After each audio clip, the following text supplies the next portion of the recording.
యేసయ్య జన్మించిన కారణం చేత మనకు రక్షణ వచ్చి ఉన్నది. ఆమేన్. ఆయన జన్మించకపోతే రక్షణకు అవకాశమే లేదు. హల్లెలూయా. మానవులు ఎన్ని ప్రయత్నాలు చేసినా, ఎంత రక్షణ పొందాలి, ఎంత పాప విముక్తి చెందాలి అని ఎన్ని కార్యాలు చేసినా రానటువంటి రక్షణ యేసు ప్రభు చేసిన కార్యం వల్ల మనకు లభిస్తుంది. ఆమేన్. హల్లెలూయా. ఒకసారి రోమీయులకు రాసిన పత్రికలోకి మీరు చూసినప్పుడు అక్కడ మీకు ఒక మాట కనపడుతుంది. ఏంటంటే రోమీయులకు రాసిన పత్రిక 5వ అధ్యాయము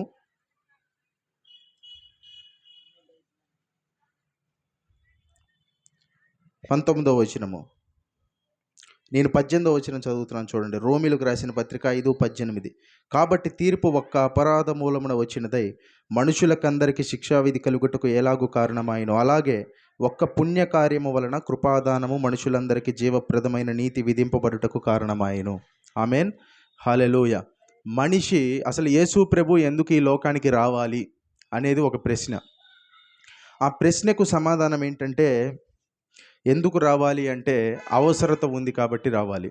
ఏంటి అవసరత అంటే, మానవుడు పాపము చేత నశించిపోతున్న స్థానములో ఉన్నప్పుడు ఆ నశించిపోయేటటువంటి మానవుణ్ణి రక్షించటానికి గాను యేసయ్య ఈ లోకానికి రావాల్సిన అవసరము ఉన్నది. హల్లెలూయా. అయితే ఎందుకు రావాలి అంటే, ఆయన మరెవ్వరూ ఆ యొక్క పనిని చేయలేరు కాబట్టి. ఆమేన్. మరెవ్వరు మీరు చేయగలరా? చేయలేరు. కీర్తనల గ్రంథం, బైబిల్లో కీర్తనల గ్రంథం ఉంటుంది. అందులో 49వ కీర్తనలో ఏమంటారంటే, తన సహోదరుని విమోచించటానికంట ఎవ్వరూ విమోచించలేరు. కుళ్ళు పట్టకుండా నిత్యము బ్రతుకున్నట్లు తన సహోదరుని ఎవరు విమోచించలేడు. అంటే మీ కొరకు నేను మరణించినంత మాత్రాన మీ పాపాన్ని మాట్లాడుతున్న నేను తీసివేయగలనా? తీసివేయలేను. అలాగే మీరు ఎవరైతే తీసివేయగలరో అని నమ్ముతున్నారో వారు కూడా తీసివేయలేరు. కాబట్టి ఇలాంటి సమయంలో ఏం కావాలి? తీసివేసేటటువంటి ఒక వ్యక్తి కావాలి. ఆ కావాల్సిన సమయంలో మనకి వచ్చినటువంటి విధానం ఏంటి? వచ్చినటువంటి పరిస్థితి ఏంటి? రక్షకుని అవసరం ఉన్నది. హల్లెలూయా. అంటే రక్షకుని అవసరం ఉన్నది అంటే there is a need for the saviour. So when there is a need for the saviour, you need a saviour to arrive, to advent. అంటే మీకు ఒక రక్షకుడు కావాల్సి ఉన్నది. అప్పుడు ఆ సమయంలో మనం చూస్తే లూకా సువార్త 2వ అధ్యాయము 11వ వచనంలో మనకేం కనబడుతుంది? లూకా సువార్త 2వ అధ్యాయము 11వ వచనం ఒకసారి చదువుతారా? లూకా సువార్త 2వ అధ్యాయము 11వ వచనము. దావీదు పట్టణమందు నేడు రక్షకుడు మీ కొరకు పుట్టి ఉన్నాడు, ఈయన ప్రభువైన క్రీస్తు. హల్లెలూయా. దావీదు పట్టణమందు నేడు రక్షకుడు మీ కొరకు పుట్టి ఉన్నాడు. ఎవరి కొరకు పుట్టాడంట? మీ కొరకు పుట్టి ఉన్నాడు. చెప్పండి, నా కొరకు పుట్టాడు అని చెప్పండి. నా కొరకు చెప్పాలి. నా కొరకు రక్షకుడు పుట్టి ఉన్నాడు. ఆయన పేరేంటి? ఈయన ప్రభువైన క్రీస్తు. రక్షకుని పేరేంటి? క్రీస్తు. హల్లెలూయా. ఈ రక్షకుని పేరేంటంటే క్రీస్తు. కాబట్టి there is a need for saviour and here is your saviour. ఇక్కడ ఏంటంటే రక్షకుని యొక్క అవసరత ఉన్నది. ఆ రక్షకుని పేరు ఏంటంటే క్రీస్తు. క్రీస్తు, యేసు క్రీస్తు. యేసు అనే పదానికి అర్థం ఏంటండి? ఏంటి? రక్షకుడు. హల్లెలూయా. మనం ఎప్పుడు చెప్పే ఒక ఉదాహరణ, మనం నీటిలో మునిగిపోయే వాడికి ఎవరు కావాలి చెప్పండి? నీటిలో నుంచి పైకి లాగే వ్యక్తి కావాలి. అవునా కాదా? ఇప్పుడు ఒక వ్యక్తి చూడండి, ఉదాహరణకు ఒక వ్యక్తి నీటిలో మునిగిపోతున్నాడు అనుకోండి.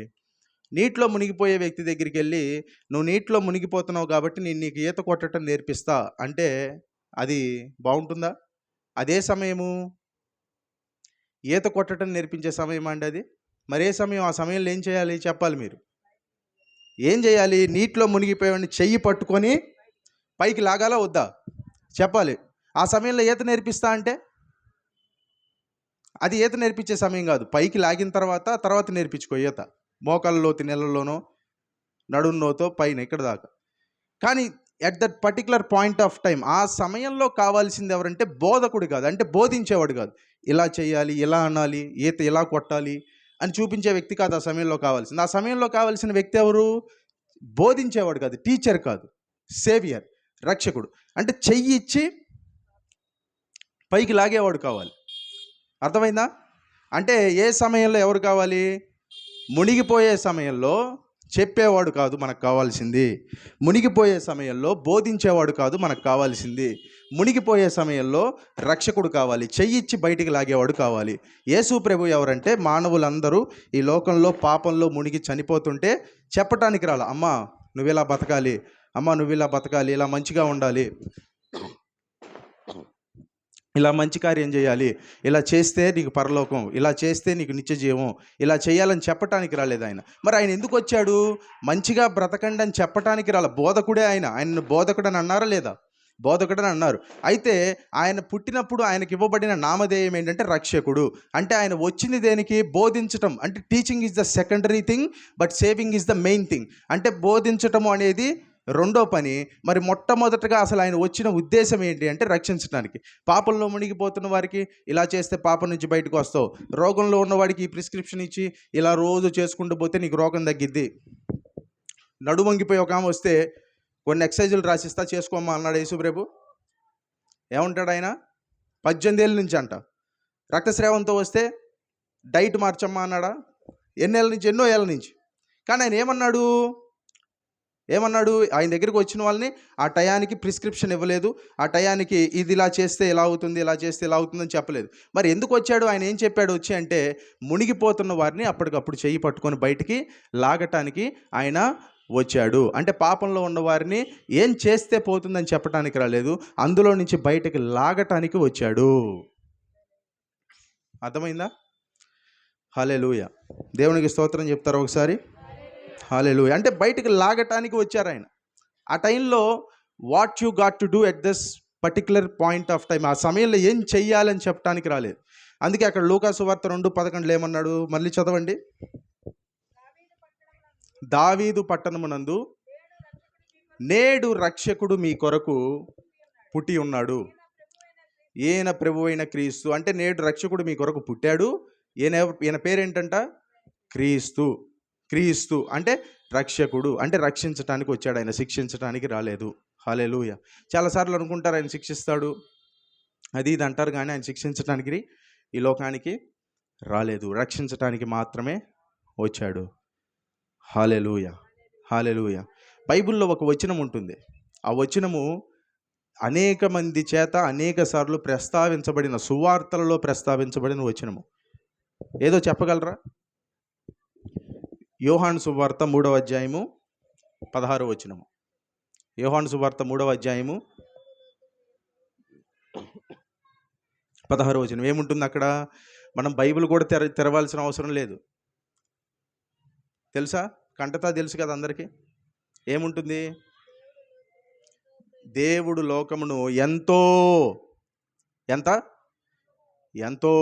ఎంతో ప్రేమించి, దేవుడు లోకమును ప్రేమించును అనొచ్చుగా. ఎంతో ఎందుకో మరి? ఎంతో ఎందుకు? దెర్ ఈజ్ నో మెజర్, అంటే కొలత లేదు దానికి. ఎంతో ప్రేమించెను. హల్లెలూయా. లోకం అంటే ఏంటి? మట్టె, ఆ రాళ్ళ? మరేంటి లోకం అంటే? మీరే, నేనే అని చెప్పండి.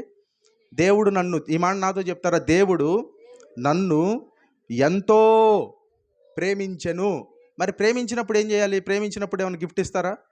బహుమానం ఇస్తారా? ప్రేమించెను. తర్వాత ఏమంటాడు చూడండి. కాగా ఆయన తన అద్వితీయ కుమారునిగా పుట్టిన వాని యందు విశ్వాసముంచు ప్రతివాడును నశింపక నిత్య జీవము పొందునట్లు ఆయనను అనుగ్రహించెను. హల్లెలూయా. అంటే ఏంటి? తన అద్వితీయ కుమారునిగా, అంటే ఎంత ప్రేమించాడంటే చాలా ప్రేమించాడు. ప్రేమించి ఏం చేశాడంటే తన కుమారుణ్ణి ఇచ్చాడు.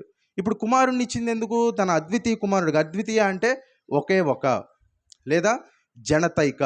జనతైక అంటే ఒకే ఒక్కడు. ఆ ఒకే ఒక్కని ద్వారా ఆయన ఏమంటాడు తెలుసా? ఇదే యోహాను సువార్త 14వ అధ్యాయం 6వ వచనంలో, యేసు నేనే మార్గము, నేనే సత్యము, నేనే జీవము. అంటే ఒకే ఒక్కటి. There is only one way, there is no two వేస్.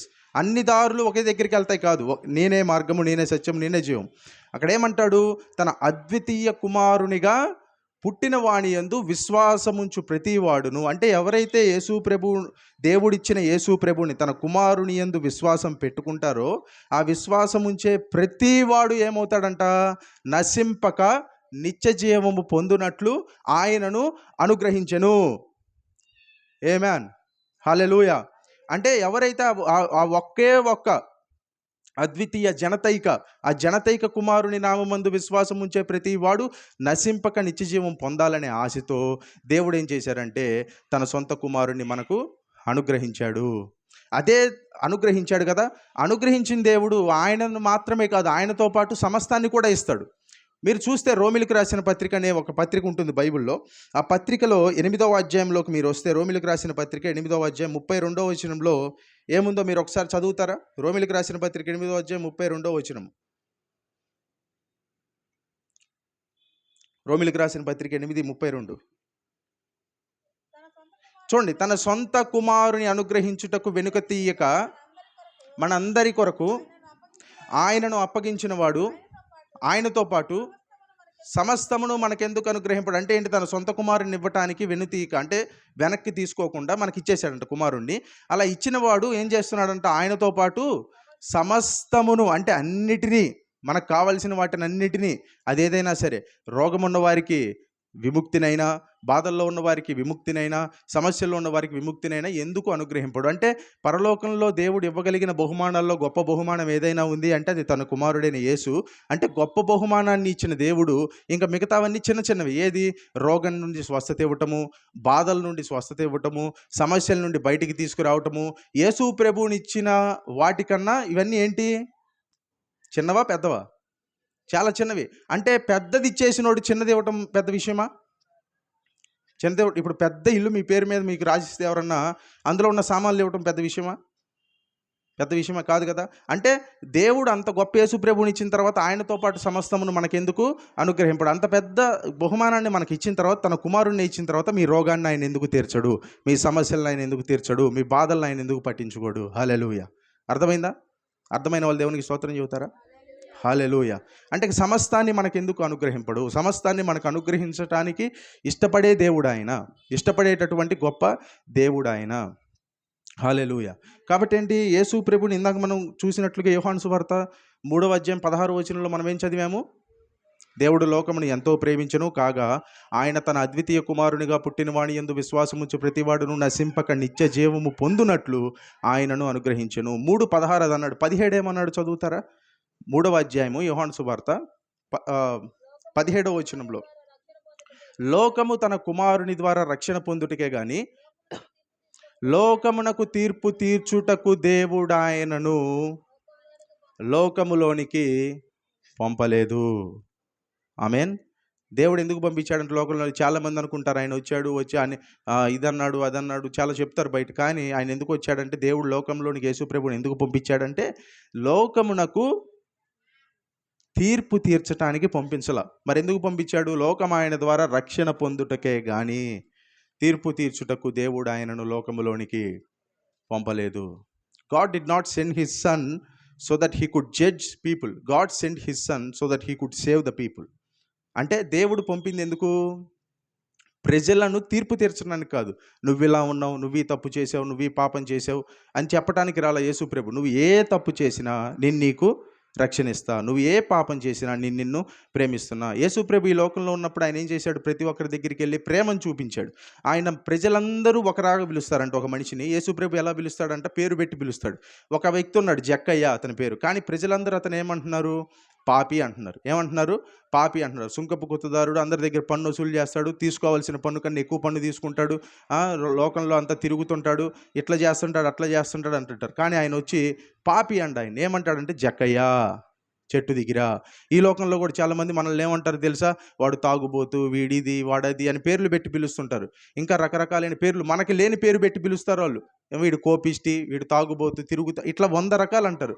కానీ యేసు ప్రభు ఏమంటాడంటే, వాళ్ళు పిలిచినట్టు మిమ్మల్ని ఆయన పిలవడంట. మిమ్మల్ని పేరు పెట్టి పిలుస్తాడు. పేరు పెట్టి పిలిస్తే ఏంటి? హుందాతనము, డిగ్నిటీ అంటే ఏంటి? ఎవరైనా మిమ్మల్ని పేరు పెట్టి పిలిస్తే ఎంత బాగుంటుంది. కానీ మనం చేసే పనిని బట్టి మనకు పేరు పెడుతుంది లోకం. కానీ యేసు ప్రభు ఎలా పిలుస్తాడంట?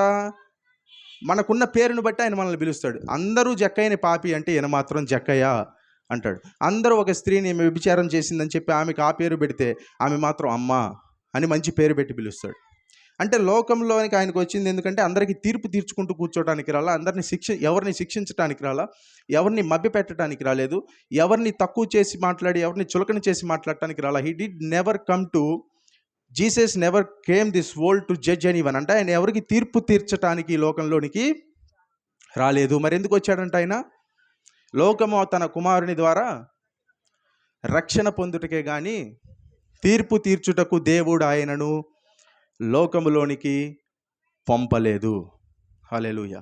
ఈరోజు ఈ మాటలు వింటున్నారంటే మీరు దీనికి అర్థం ఏంటో తెలుసా? మిమ్మల్ని కూడా రక్షించడానికి ఆయన వచ్చారు, మీకు తీర్పు తీర్చడానికి ఆయన రాలేదు. ఈ క్రిస్మస్ ఎందుకు, యేసు ప్రభు జన్మించాడని ఈ పాటలు ఎందుకు, ఈ ఆనందం ఎందుకు అంటే మనల్ని మనిషిగా చూడటానికి ఆయన ఈ లోకానికి వచ్చాడు. హల్లెలూయా. మీకు హుందాతనాన్ని ఇవ్వటానికి, డిగ్నిఫై చేయడానికి ఆయన ఈ లోకానికి వచ్చాడు. ప్రతి ఒక్క మనిషికి డిగ్నిటీ ఉంది. ఆమేన్. ప్రతి ఒక్క మనిషికి హుందాగా బ్రతికే హక్కు ఉంది. చూడండి, సమాజంలో ఏ పని చేసుకునేవారైనా వాళ్ళకి ఉందా లేదా? హుందాతనం ఉంది, అందరికి ఉంటుంది. తక్కువ పని చేస్తాడని డిగ్నిటీ లేకుండా పోదంటే కుదరదు. అందరికీ ఎవరి పని వాళ్ళు చేసుకొని వాళ్ళ జీవితాన్ని నడుపుకునే ప్రతి ఒక్క మానవుడికి హుందాతనం ఉంది. ప్రతి ఒక్క మానవుడికి ఒక డిగ్నిటీ అనేది ఉంది. అది ఇవ్వటానికి అది చూపించాడు ఆయన. కానీ మనుషులు చూపించకపోవచ్చు, మనుషులు రకరకాలైన పేర్లు పెట్టి పిలవచ్చు. కానీ ఆయన వచ్చింది దేనికంటే రక్షించడానికి వచ్చాడు. మీతో మృదువుగా ఉండటానికి, అంటే మిమ్మల్ని ప్రేమించటానికి. ఆయన ఒక సమస్య నుండి, అంటే ఆయన ఏం చేస్తారంటే పాపిని ప్రేమిస్తాడంట, పాపమును ద్వేషిస్తాడంట. అంటే he separates sinner from the sin. అంటే పాపాన్ని వేరుగా చూస్తాడు. మనుషులందరూ ఎలా చూస్తారంటే పాపం చేస్తే ఒక వ్యక్తిని, ఆ వ్యక్తి తీర్పు తీర్చేస్తారు. కానీ దేవుడు ఏంటంటే పాపిని ప్రేమిస్తాడు, ఆ పాపాన్ని ద్వేషిస్తాడు, ఆ పాపం నుండి బయటికి రావడానికి కూడా శక్తిని అనుగ్రహిస్తాడు. హల్లెలూయా. ఎంతమందికి అర్థమైంది? దేవునికి స్తోత్రం చెప్తారా? హల్లెలూయా. కాబట్టి యేసు ప్రభు వారు ఎందుకు వచ్చారంటే ఈ లోకానికి? మనల్ని రక్షించటానికి, శిక్షించటానికి కాదు, రక్షించి తన జీవితాన్నంతటిని మన కొరకు ధారపోయటానికి ఆయన ఈ లోకానికి వచ్చి ఉన్నారు. హల్లెలూయా. ఆయన ఈ లోకానికి వచ్చి ఉన్నారు. అదే మనకి దేవుడు చెప్తున్న మాట. హల్లెలూయా. హల్లెలూయా. ఒక చిన్న మాట చెప్తాను. నేను ఈ మాట చెప్తున్నాను, ఈ ఉపమానం చెప్తున్నాను. చూడండి, కొద్ది రోజులు ప్రతి దగ్గర చెప్తాను, ఇక్కడ కూడా చెప్తాను. యేసు ప్రభు ఎలాంటి దేవుడు అంటే శ్రమపడిన దేవుడు. ఎవరు? శ్రమపడిన దేవుడు. ఒకరోజు ఒక చిన్న పిల్లవాడంట ఏం చేశాడు చెప్పండి? ఒక చిన్న పిల్లవాడు ఏం చేశాడు? ఒక రోడ్డు పక్కన నడుచుకుంటూ వెళ్తున్నాడంట. నడుచుకుంటూ వెళ్తుంటే అక్కడ ఒక చిన్న కుక్క పిల్లల్ని అమ్మే ఒక షాప్ ఉందంట. చిన్న బుజ్జిగా ఉండే బుజ్జి కుక్క పిల్లలు. ఓకే. ఆ వ్యక్తి ఏం చేశాడు? ఆ పిల్లోడు ఏం చేశాడంటే వెళ్ళి, నాకు ఈ బుజ్జి కుక్క పిల్ల కావాలని యజమాని అడిగాడంట. యజమాని అన్నాడంటే డబ్బులు అన్నాడంట. ఆ అబ్బాయి డబ్బులు తీసాడంట. డబ్బులు తీసేస్తుంటే అతను అన్నాడంట, ఇది చాలా తక్కువ డబ్బు, నువ్వు తీసుకోవాల్సిన దానికన్నా చాలా తక్కువ ఇచ్చావు, నువ్వు పూర్తిగా ఇస్తే కానీ ఇవ్వనన్నాడంట. అబ్బాయి ఏం చేశాడంటే నిరాశతో వెళ్ళిపోతుంటే ఆ యజమాని అంట, పాపం పిల్లోడు కదా, ఏదో ఆశపడి వచ్చాడు, ఈ ఒక్క పిల్లోడికి ఇద్దాంలే అని ఆ యజమాని, బాబు ఇట్రా అన్నాడంట. ఏమన్నాడు? బాబు ఇట్రా అన్నాడు. ఆ అబ్బాయి వచ్చాడు. అబ్బాయి వస్తే ఆ యజమాని అన్నాడు, సరే నీకు కావాల్సిన కుక్క పిల్ల ఏదో చూసి తీసుకో అంటే ఆ యజమాని అన్నాడన్నమాట. అప్పుడు ఆ బాబు ఏం చేశాడు? అన్నిటిని పరిశీలనగా చూసి నాకు అది కావాలి అన్నాడంట. ఆ కుక్క పిల్లకి ఏముందంట? కాలు బాగలై అవుడు, అంటే 4 కాళ్ళు ఉంటే ఒక కాలు ఇట్లా ఈడుస్తుందంట. అర్థమైందా? అప్పుడు యజమాని అన్నాడంట, ఇన్ని మంచివి ఉన్నాయి కదా, ఇందులో అన్ని బలమైనవి ఉన్నాయి కదా, కానీ నువ్వెందుకు దాన్ని ఎంచుకున్నావు? నువ్వెందుకు ఆ కుక్క పిల్లని ఎంచుకున్నావు? మంచివి ఉన్నాయి కదా, బలంగా ఉన్నాయి కదా, అవి ఇంట్లో పెంచుకోవచ్చు కదా, వాటిని తీసుకోవచ్చు కదా అంటే ఈ అబ్బాయి అన్నాడంట, సాధారణంగా అందరూ ఏం చేస్తారు చెప్పండి? మంచి వాటిని ఎంచుకుంటారు. ఇప్పుడు కుక్క పిల్లని తెచ్చుకోవాలంటే ఎవరైనా కాళ్ళు ఇరిగిపోయిన దాన్ని, పాకేదాన్ని తెచ్చుకుంటారా?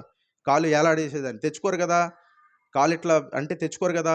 అబ్బాయి ఇది ఎందుకు తీసుకుంటున్నావు అని అడిగితే అబ్బాయి అన్నాడంట, మంచి వాటిని ఎవరైనా తీసుకుంటారు, మంచిగా పరిగెత్తే వాటిని ఎవరైనా తీసుకుంటారు, దీన్ని ఒక్కడు కూడా తీసుకోడు, నేను తీసుకుంటున్నా. ఇంకో కారణం ఏంటంటే ఆ అబ్బాయి అంట తన కాలు ప్యాంట్ ఇలా అన్నాడంట పైకి.